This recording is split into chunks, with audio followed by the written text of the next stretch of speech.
All right. Judges 20. Resolve to punish the guilty. Then all the sons of Israel from Dan to Beersheba, including the land of Gilead, came out, and the congregation assembled as one man to the Lord at Mizpah. The chiefs of all the people, even all the tribes of Israel, took their stand in the assembly of the people of God, 400,000 foot soldiers who drew the sword. Now the sons of Benjamin heard that the sons of Israel had gone up to Mizpah, and the sons of Israel said, Tell us who did this wickedness. Tell us how did this wickedness take place? So the Levite, the husband of the woman who was murdered, answered and said, I came with my concubine to spend the night at Gilba, which belongs to Benjamin. But the men of Gilba rose up against me and surrounded the house at night because of me. They intended to kill me. Instead, they ravished my concubine so that she died. And I took a hold of my concubine and cut her into pieces and sent her throughout the land of Israel's inheritance, for they have committed a lewd and disgraceful act in Israel. Behold, all you sons of Israel, give your advice and counsel here. Then all the people arose as one man, saying, Not one of us will go to his tent, nor will any of us return to his house. But now this is the thing which we will do to Gibeah. We will go up against it by lot, and we will take 10 men out of 100 throughout the tribes of Israel, and 100 out of 1,000, and 1,000 out of 10,000 to supply food for the people, that when they come to Gibeah of Benjamin, they may punish them for all the disgraceful acts that they have committed in Israel. Thus all the men of Israel were gathered against the city, united as one man.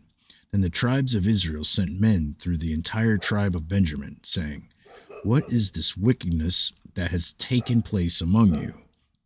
Now then, deliver up the men, the worthless fellows of Gibeah, that we may put them to death and remove this wickedness from Israel. But the sons of Benjamin would not listen to the voice of their brothers, the sons of Israel. The sons of Benjamin gathered from the cities of Gibeah to go out to battle against the sons of Israel. From the cities on that day, the sons of Benjamin were numbered 26,000 men who draw the sword, besides the inhabitants of Gibeah, I know I'm saying that wrong, who were numbered 700 choice men. Out of all these people, 700 choice men were left-handed. Each one could sling a stone at a hare and not miss. Then the men of Israel, besides Benjamin, were numbered 400,000 men who draw the sword. All these were men of war. Judges 20:18, Civil War, Benjamin defeated. Now the sons of Israel arose, went up to Bethel, and inquired of God, and said, Who shall go up first for us to battle against the sons of Benjamin? And the Lord said, Judah shall go up first. So the sons of Israel rose in the morning and camped against Gibeah. The men of Israel went out to battle against Benjamin, and the men of Israel arrayed for battle against them at Gibeah. Then the sons of Benjamin came out of Gibeah and felled to the ground on that day 22,000 men of Israel. But the people, the men of Israel, encouraged themselves and arrayed for battle again in the place where they had arrayed themselves the first day.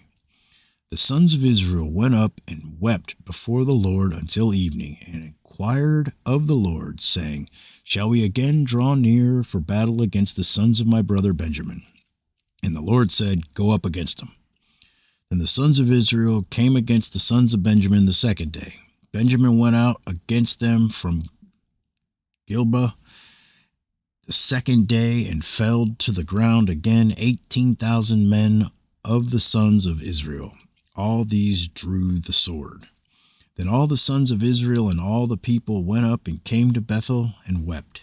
Thus they remained there before the Lord and fasted that day until evening. And they offered burnt offerings and peace offerings before the Lord. The son of Israel inquired of the Lord, for the ark of the covenant of God was there in those days, and Phinehas, the son of Eleazar, Aaron's son, stood before it to minister to those days. in those days, saying, Shall I yet again go out to battle against the sons of my brother Benjamin, or shall I cease? And the Lord said, Go up, for tomorrow I will deliver them into your hand. So Israel sent men in ambush around Gibeah. The sons of Israel went up against the sons of Benjamin on the third day and arrayed themselves against Gibeah as at other times. The sons of Benjamin went out against the people and were drawn away from the city, and they began to strike and kill some of the people as at other times on the highways, one of which goes up to Bethel and the other to Gibeah, and in the field about 30 men of Israel. The sons of Benjamin said, They are struck down before us as at the first. But the sons of Israel said, Let us flee, that we may draw them away from the city to the highways. Then all the men of Israel rose from their place and arrayed themselves at Baal-Tamar. And the men of Israel in ambush broke out of their place, even out of Meribgabah. When 10,000 choice men from all Israel came against Gibeah, the battle became fierce, but Benjamin did not know that disaster was close to them.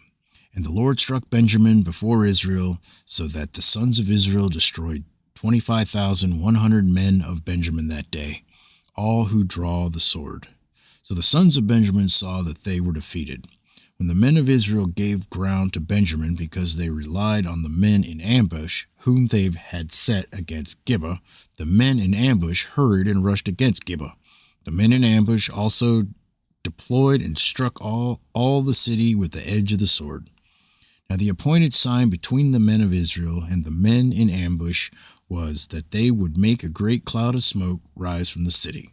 Then the men of Israel turned in battle, and Benjamin began to strike and kill about 30 men of Israel. For they said, Surely they are defeated before us, as in the first battle. But when the cloud began to rise from the city in a column of smoke, Benjamin looked behind them, and behold, the whole city was going up in smoke to heaven. Then the men of Israel turned, and the men of Benjamin were terrified, for they saw that disaster was close to them.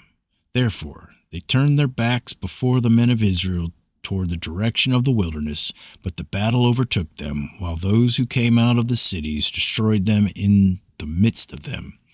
They surrounded Benjamin, pursued them without rest, and trod them down opposite Gibeah toward the east. Thus 18,000 men of Benjamin fell.